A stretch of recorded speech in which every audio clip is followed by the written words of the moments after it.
welcome everybody to the director's commentary. I'm Gail Luna. I'm the one who's been in the credits, and nowhere else. Oh, shut up! You also done a lot of other stuff. Yeah, I did. I'm joined by Dwows, the voice actor for Gage. Say hi. Hey everybody, I'm Dowds. I voice Gage, and I'm one of the writers for Super Earth's Finest. We also have Tolric, who voices the intro and does a lot of organizing stuff. I do things and I am wholesome. This is a threat. Yeah, we're doing a director's commentary today on episode 1 and 2. Is there anything you guys would like to say before we start? I mean, it's taken a bit for us to organize doing this, so I kind of just want to let's go because this is actually pretty exciting. Yeah.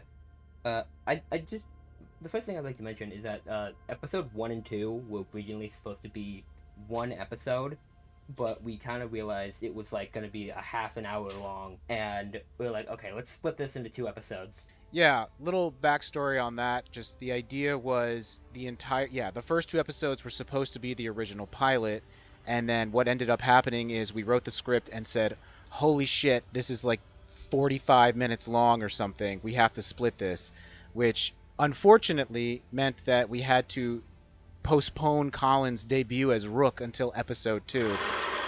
Hi, my name's Colin Penton, and I am the voice actor for Rook. I was originally brought on to Super Earth's Finest as just someone who would potentially fill in some side roles. I never expected myself to end up in one of the main leads, and I'm super happy to be a part of this project, and I'm looking forward to continuing to work on this and hopefully other voice acting projects in the future.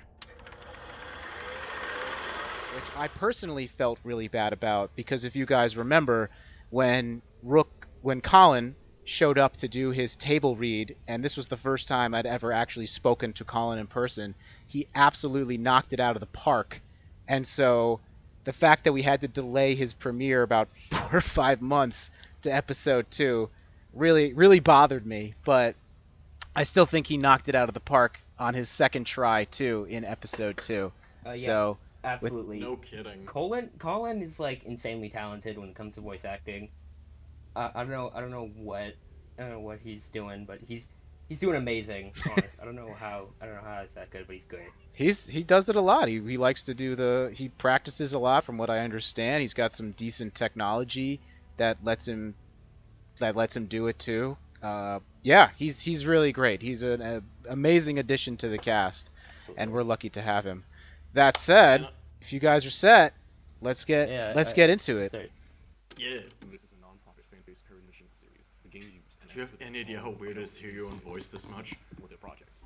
Couldn't do hours without them. Yeah, man, I've been listening to myself talk for a year at this point. Yeah. It's a mood. From every direction in the galaxy, Liberty's foes seek to destabilize and destroy our way of life. Yeah. Crimson. Yes, it is. My narrator voice has gotten less awful with time, and I appreciate the fact that I've just stuck with it. You can also tell how long ago we filmed these scenes, because half of those planets have been swallowed by the gloom, and you can't actually get to them anymore. Yeah.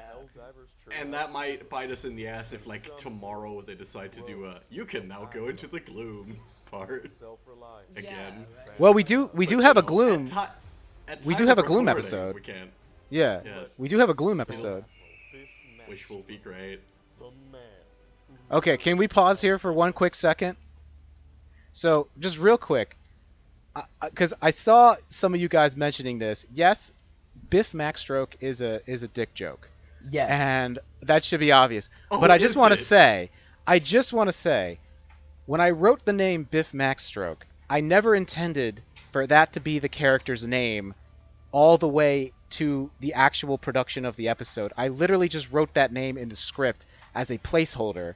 In my experience, I actually noticed not as many people got the joke of Biff Maxstroke's name as I thought it would. Like, I showed this episode to my family, and I don't think either of them got it until I explained it. No, Yeah. You see, it's a dick joke. I thought that It's very highbrow, I swear. Yeah, so, and all these clips are... I think all these clips are me just running Yeah, I around think solo. it's you just running around random planets and shooting. Yeah, Right? yeah. I just put the armor on, and ran around random planets, and did shit, and just to get the footage. You can tell like there's a jump in quality with episode 2 because we Oh were yeah. because we The were like first episode we have is just people who miles with- of duct tape. the second episode we got people with decent PCs who can record. Yeah. Yes. Yeah. And then later we figured out how to even upgrade from there, but that's besides the point. I think we can unpause. This is Kora's first role in this wonderful series, and it will not be her last, if she has anything to say about it. Hey, I'm Kora Commander, a jack of all trades within the crew.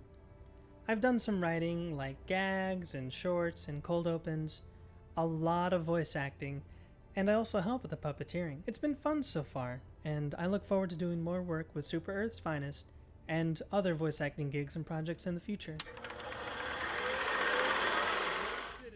What a lot of people don't know is that apparently she at some point sung, I think, death metal or something equivalent to it, and then she has ended up realizing that she's incredibly trans, thus she has the voice range of a god. So we kind of just went with it, and she keeps volunteering for more roles. Okay.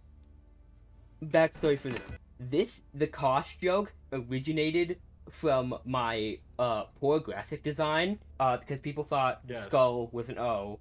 And the fact that we just went with that and go like, yeah, why not have Biff Maxstroke be like dyslexic as fuck and also too arrogant to admit it. I'm pretty sure I came up with these names when the concept for the series first popped into my head, and I was like, I went up to like randomnamegenerator.com, and I was like, okay, we gotta come up with some names for these characters. How do you read this one? Dimitri! It's Jean. This running gag of Jean being misnamed for dumb reasons will never stop being hilarious to me because it's completely pointless. And no explanation will ever be given for why Jean specifically will constantly be given the wrong name. And here's Kora in her second role. Yes, of the 3 pounds of gravel and alcoholism in an armor. This was a really hard monologue to write because we kind of had just messed around with concepts about the characters, and we were really trying to figure out like what would Cash say in this situation. I always knew that Gage was going to be like a moron and just like not listen and be like, "Were you talking to me this whole time?" But what would asking, Cash rant about to get there? Yeah. So it was like, how are we gonna do this? And of course, we came full circle to Red versus Blue. Yeah, the Red vs. Blue reference. I'm glad like everyone got that. And I think a lot of the script was written where the characters interrupt each other, but it doesn't feel necessarily like they're being interrupted. It feels like they're just trailing off, and then the other character starts talking. You're always your own worst critic, and we have both been trying to be forgiving of ourselves and also trying not to be too mean because we know we have a lot of improvement to do, and we're working on it. But also, choose where if there's one thing I could change about the But now we've got to let beginning this production of guy this tell us series, where to it go. was giving Cash so. a different weapon. Fine. Whenever Anything and else? I have Yeah, are we sure someone has this to guy's film legit? with Cash, I heard him they have give to an use interview where he said his the favorite stratagem for worst close weapon, quarters the combat worst is primary the in the game. Tesla Tower. Yeah, breaker, spray and pray. You don't get that rank without I Yeah. still like the idea of him having it because the reason why is because even though he's drunk, he can just shoot and he will hit things. I will also say, filming as Jean, her essentially having 2 sniper rifles at all times is a bit absurd. But I think the idea of Jean going, I know what I need for this sniper rifle, more sniper rifle, is probably what she would do. Yeah, so if you notice, there's a bit of a difference between like how pronounced the head bobbing is between the various characters. That's No because kidding. some of these characters are on PC and some of these characters are on PlayStation. If you're on PC, you can simply just move your mouse, and the head bobbing is very easy and is very much in line with what we kind of expect from something like Red vs. Blue or any of those Machinima series. But with PlayStation, it's a lot harder, and it's a lot harder to tell what you're doing. Which is also why it's really ironic when you have the dual benefits and obvious downsides, because mouse is easier for expression with head bobs on, for example, the ship, but keyboard it's way worse when you're on the planet and you need to not be jogging, because controllers can make you walk. Also, Yeah. this scene in particular is like extremely low quality because we're filming in a dark room with like I think this was done on PlayStation. I think it was Yes. done on what was the one of the low, for lack of better words, lower quality recording. What we have to do for filming on ship is you take one guy, you shove him into a corner, you do the salute emote to keep him still, and then you have to zoom in. Yes. Yeah. What we ended up having creating the fictional, even in the like even more fictional character of Frank, of shoving Frank in the corner, and that's how you get footage. So I always anyway, have the idea of we just have this one guy we shove into the corners of the ship and film everyone. Yeah, that's sort of an MOI inside joke, is that we just have this guy named Frank who's the cameraman on this ship that you never see because he's always Yeah. shoved into a corner trying to record footage. And that was learning curve, right? We learned as we recorded. And then me having at one point worked in photography and then thinking, wait, the camera actually doesn't just delete itself into the wall. No, it follows the wall. Wait a minute. And then I shoved myself in a corner and all the light bulbs started going off, and then that just became how we filmed on ships in general. Like most of our learning is basically just kind of figuring things out as we go. We have no idea what we're doing, but we're getting better at it. This show is made of 20 different layers of duct tape solutions, and it hasn't collapsed yet, so we'll just keep it going. Yeah, I don't remember how like episode 2's development was pretty long. Definitely not as long as episode 1. Episode 1, No kidding. it felt like episode 1 like took half a year. It did. It did. Well, Literally. bear in mind, right? It's like we still hadn't really figured out what the story was going to be. We still hadn't really figured out how we were going to film. It took a long time to kind of pull everything together and say, okay, let's actually make progress on this now. Because we had to do a lot of adjustments. We had to do a lot of different things. We had to scrap a lot of stuff. None of us knew how to film in Helldivers. And the same thing with the script. We didn't really know what we could get away with putting in the script. Tell me something, Marshall Cash.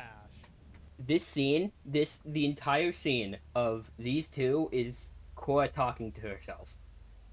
Yeah, Yes. I think Kora has expressed before how she's both feeling like she's being delusional during recording if she's talking to herself, and she keeps also volunteering for more roles, so I guess be ready for the inevitable madness arc. An illegal dissident broadcasting station on Estanu.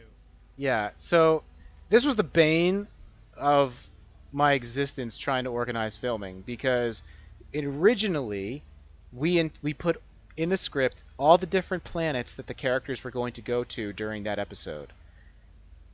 Not considering, when we wrote the scripts, that the planets would get liberated, then unliberated, then reliberated again before we could finish filming. So if you notice later in the episode, they do not go to Estanu, despite the fact that the Biff Maxstroke tells them that they're going to Estanu. The thing about this series in general is that its canonicity is like a couple months behind where we are right now. And also the idea that we luckily wrote Biff as a complete idiot, so us just going later during the interview scene of just going like, yeah, that wasn't the planet, he didn't know, and none of us just told, it's fine, Yeah. we just did it. We could just do that and it would be completely salvageable. Yeah, well, at the time we said we're gonna go to Tibet, right? And then the second I wrote that line, fucking like 2 days later, Tibet gets liberated and the bots are eliminated from the game.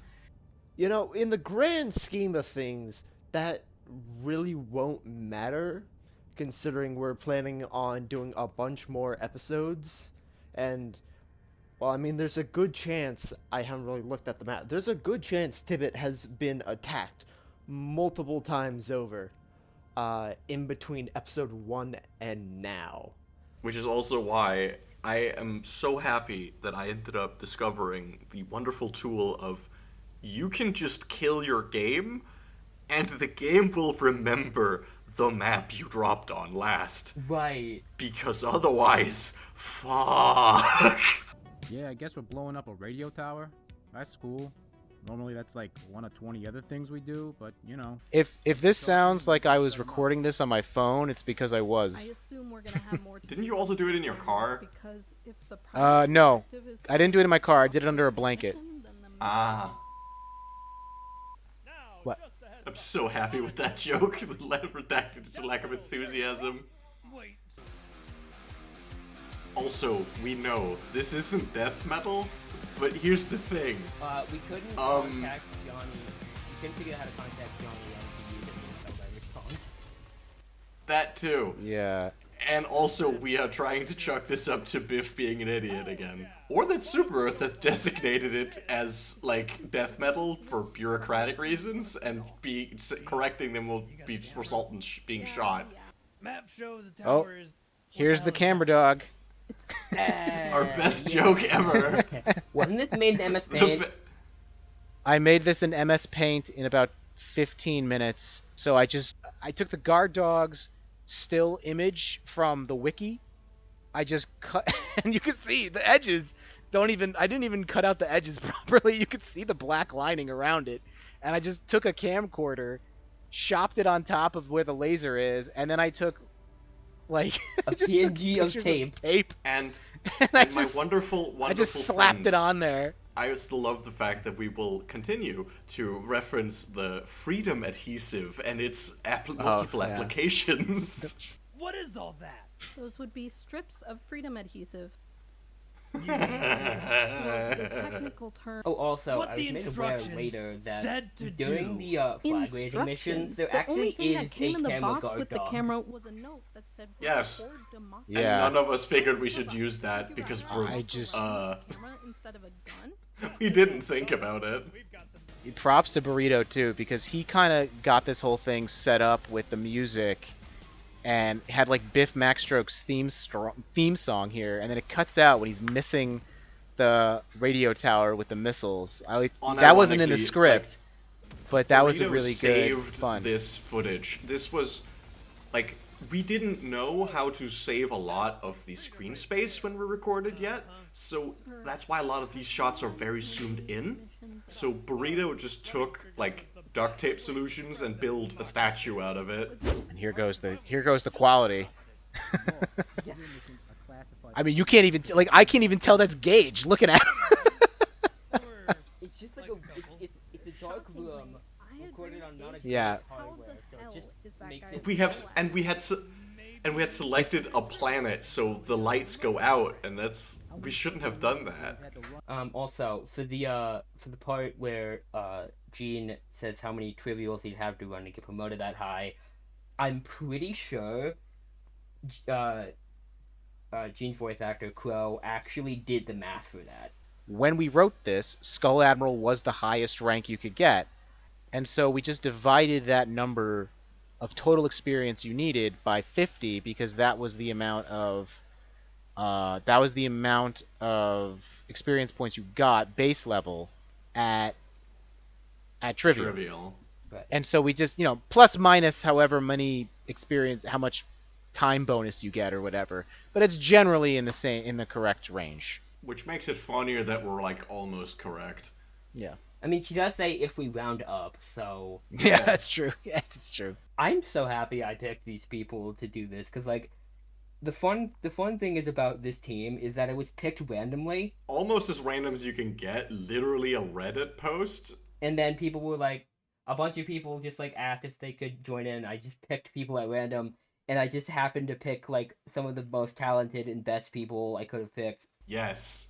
This is, like, very great to have a team of very dedicated hobbyist idiots to just shamble along this wonderful journey of absolute nonsense. Good. Don't worry, boys. Lest you forget, I'm Super Earth's finest. We'll be just fine. Just fine. And he was great forever.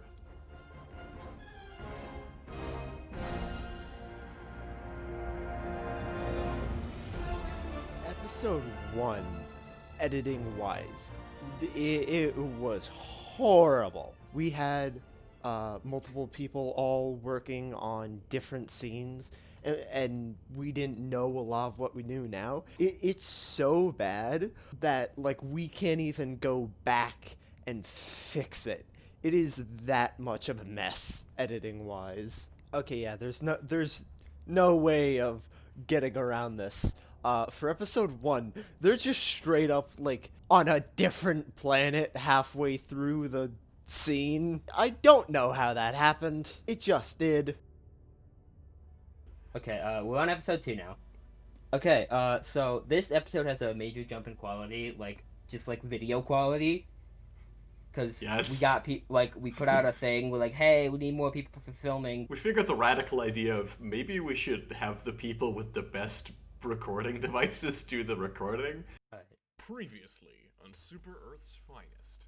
I'm honored that the Ministry of Truth saw fit to transmit recordings. What I'm also very happy with is that we will never ever do a previously on ever again.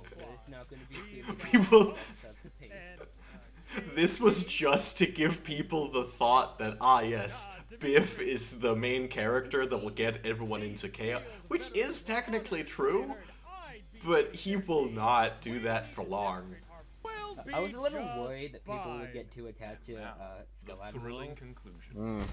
And they'd be sad when he died immediately. But apparently people also really like Rook, which I'm not happy about. Stupid Walker. I mean, it's Colin playing him. How the fuck can you not like Yeah, Rook?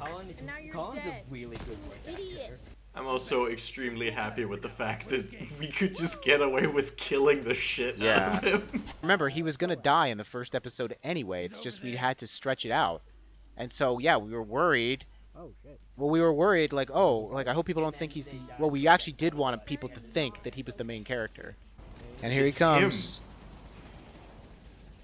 Get that Higgins, sir. If you can go right back to where he drops, and then it shifts, because that section right there that we just saw was Burrito trying his hardest to connect 2 shots and make it decently seamless, and also because we were at this point still very bad at recording on Planet, pay your editors if this is a payment project, and if it isn't, treat your editors with kindness, otherwise you will never see the light of heaven.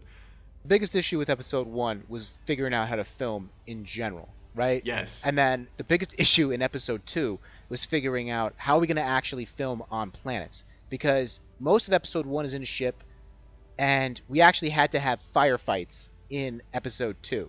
They're getting blitzed by bots left and right. So it was much, much harder to film on a planet for episode 2. And so it took a lot of time to set up these shots, to figure out how we wanted the characters to approach, while also figuring out how to keep encroaching enemies away from you. When you're filming, if one person has to go around, like, protecting the filming crew. And preferably doing it quietly, which is difficult to do with a firefight.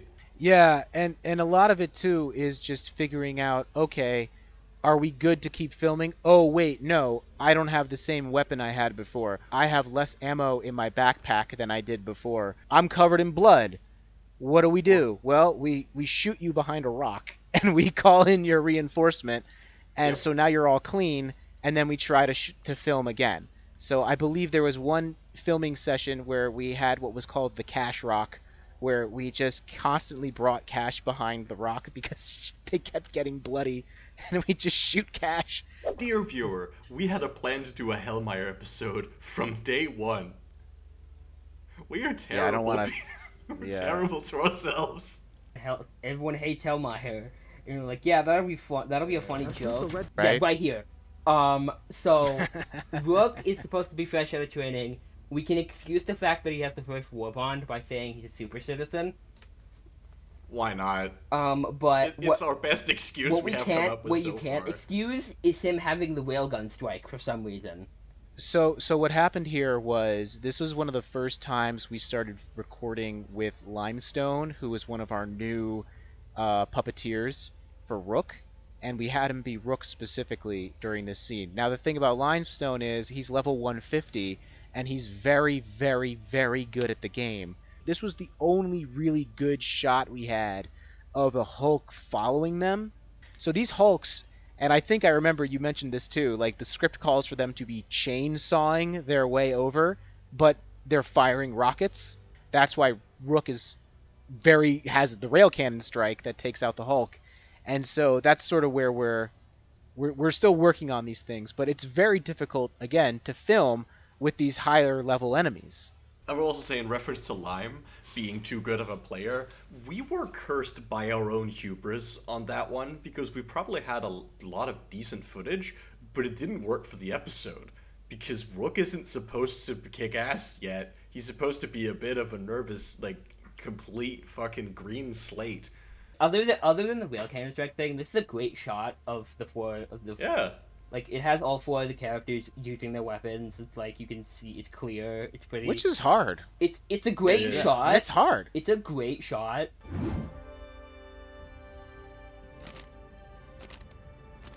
I don't know who did the foley for this, but it's actually really good. Kora again. The paper bag foley was my handiwork. I went out to a local deli, bought something that gave me a paper bag, and then for a few minutes I rummaged around with what would be a nice weight for bagels, matched how it would sound to someone walking, the thud, and the rummaging. I'm very proud of that. I think I don't Kora think did it's... it. Yeah, I think at one point I tried to do some paper noise Foley, but it ended up not being great, so we ended up probably having... I don't remember who did it otherwise, but whoever did it, thank you.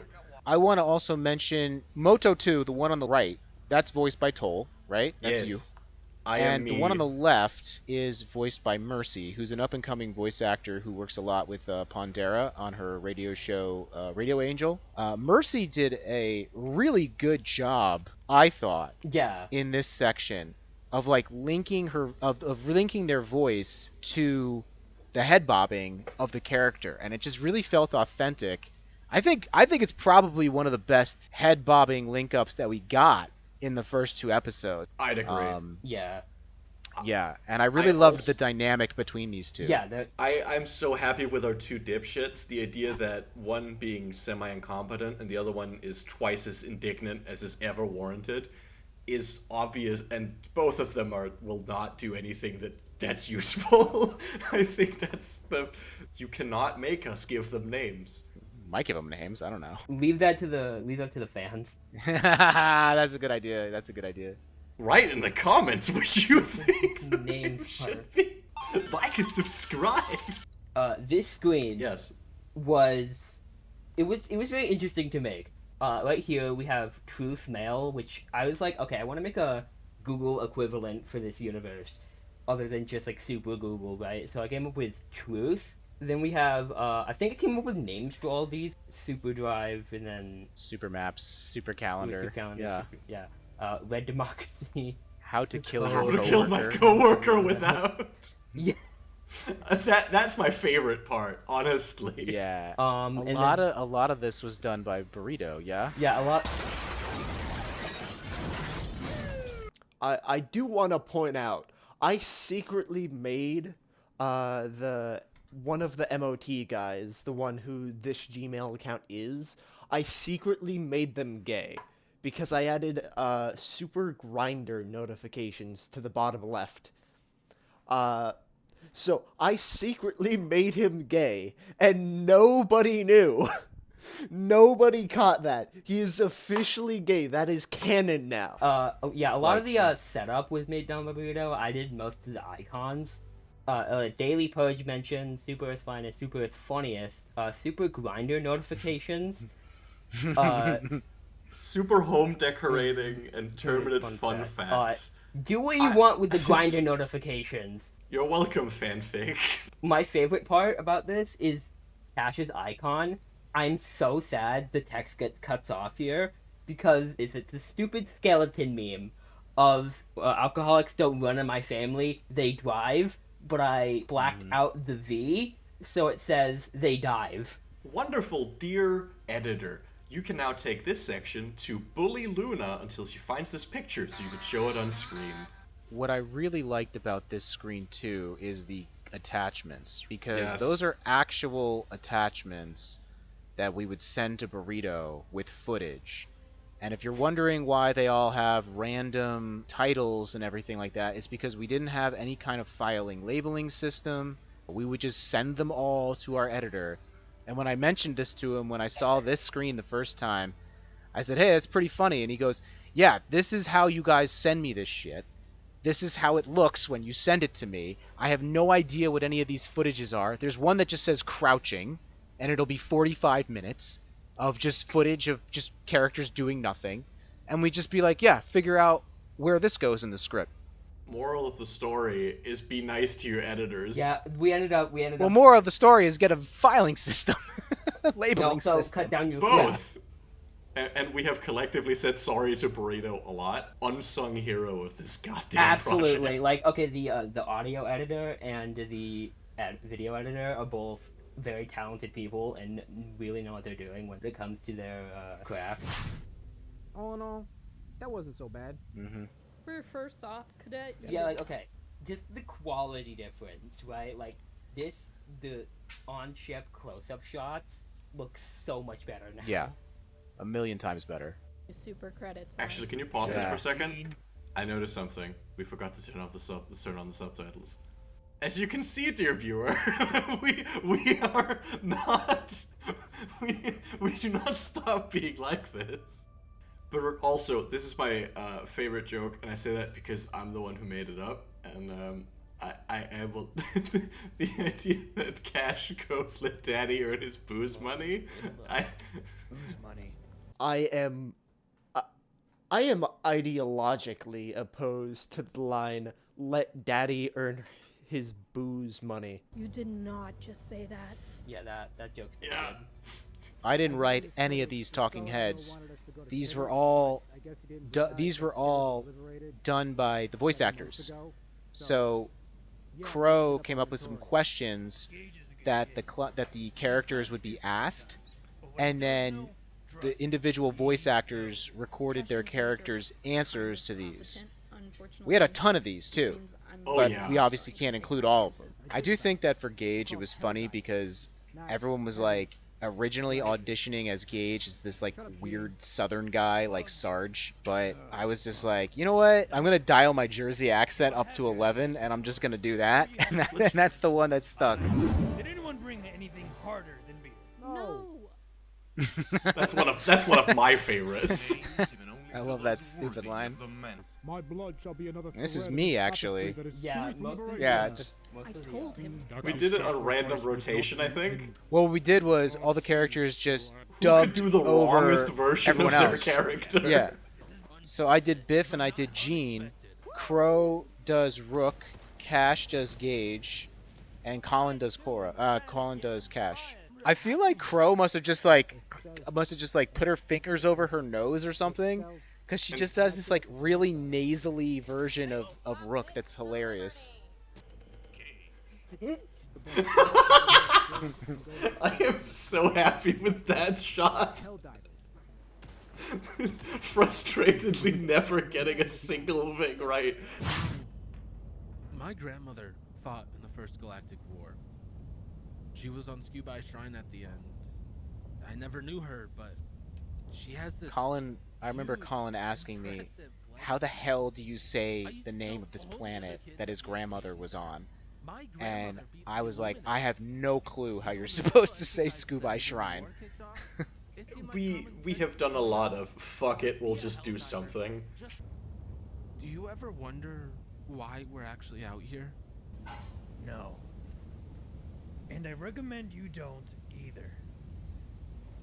The fact that we put so much effort, and by we I mean our two beloved actors, Kora and Colin, who are wonderful, put so much effort into Remember, citizen, a lead up to a red versus blue reference. tax rate is at an It says a lot about It's us. really cool to write something like that and then hear it performed by somebody who's as talented as Colin. Yeah. It's very, very cool. That's tiny side note. The fact that was the voice over the intercom was also Kora. Kora's Yeah. third acting role in this thing. And she will keep making more. There it goes. Very appropriate entrance. That was Limestone. Yeah, that was Limestone jumping there. Burrito. Absolute king.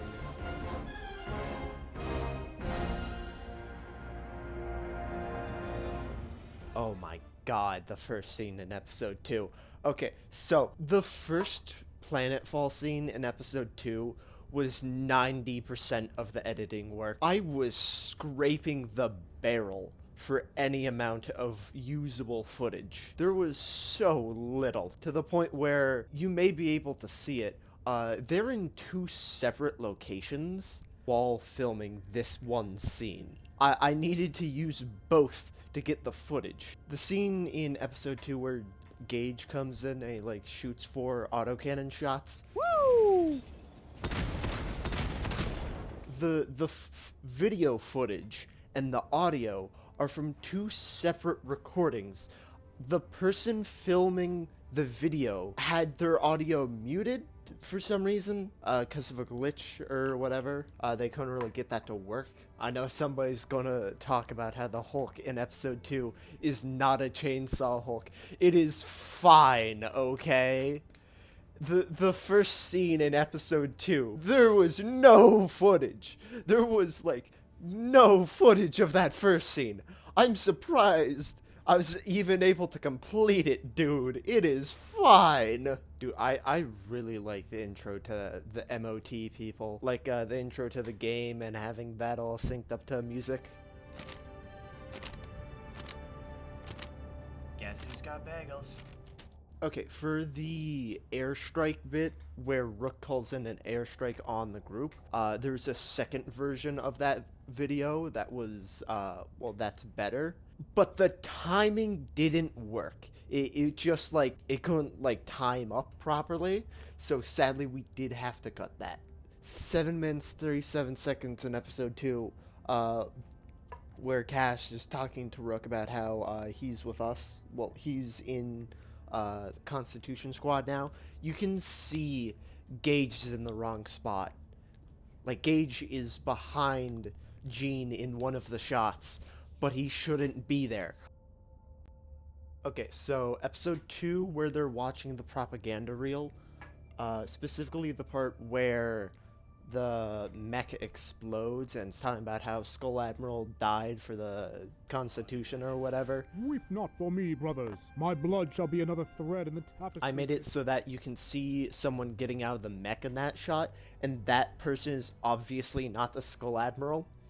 I guess in lore, there's just a guy going out and collecting B-roll footage in case they don't get the correct shot. A bit of a thing with Rook's final speech at the end of episode 2. They did the thing again, where they filmed in front of different planets. Rook's speech was too important to have, like, a simple and very obvious editing mistake like that, so I refilmed most of the shots in that scene just so that the planet outside would be correct. Alright, there is exactly one shot in this entire series that has symbolism in it. Right after Rook asks Cash if he knows why they're really there, behind Cash you can see 2 banners with the Helldivers logo on it, as well as the bridge officer guy. You can also see Cash's right hand clench into a fist in that shot. That shot was just a random addition by me when I was reshooting the final scene.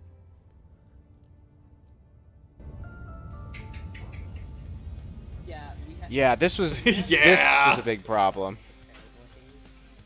We will. We did. It's there was a whole big thing. problem getting the audio files transitioned between computers, and then there's the there's the next section, but yeah.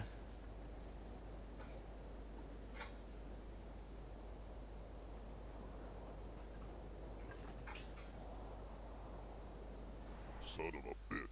Yeah, that was Vice. And Yes, thank you, Crow. Should we We'll just wait leave till that episode alone? 3. We should leave that alone? Alright. That makes more Yeah. sense. Alright, we'll leave it alone. That's true. It does get a little bit more elaborated on in episode 3. So let's but leave yeah, them so in that was- suspense for now.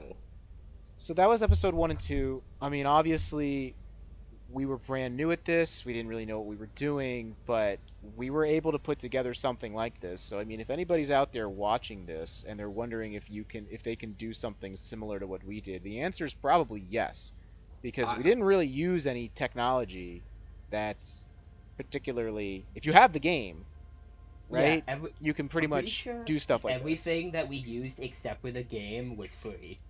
Yeah, we used Audacity for recording, we used DaVinci Resolve, and we've used, I guess you have to buy the game. OBS. So, OBS technically is not free, but you get what we mean when we say that. But yeah, you can do this. I mean, it's not impossible. It's tricky. And maybe at some point we'll go into more technical details about what we actually do. But for now, yeah, it's definitely doable, and we obviously encourage people to do it because it is a lot of fun. But yeah, so that's episodes 1 and 2. And many more to come. Yeah. Liberty willing. We're currently filming episode 3. We're almost done with it. Burrito, our editor, he is presently in college, so we'll likely finish filming episode 3 in the next week or so. He likely won't be able to edit anything until he's done with his finals come, say, mid-May. So we're probably looking at like an end of May, possibly June release date for episode 3. In the meantime, we have other things coming. You know, we do have shorts, tentatively called Hanging with C Squad. We have other, things that we're intending to do. The scripts are proceeding well. We're on episode 7 with the scripts. And yeah, so there's lots of stuff planned. The project will chug along, and hopefully at a decent pace. It's going pretty good, yeah. I think I speak for everyone when I say we really want to thank the fans. We really want to thank everybody who's left comments and subscribed to us and said, wow, we really like this. Really want to thank the people who made fan art. That was really cool to see. No fucking kidding. It was... Yeah. Also the fact that we were all having a collective aneurysm when we posted it, and on day 1, it was like, wait, guys, holy shit, guys. And if you... Yeah, that made my fucking morning when I saw that. That was really, really cool. But yeah, that's episodes 1 and 2. I think that went pretty well. I think we want to thank everybody again for watching. We hope you enjoyed it. If you got any questions, feel free to leave them for us, and we'll answer them as best we can. Yeah. And yeah, thanks for doing this with us, guys.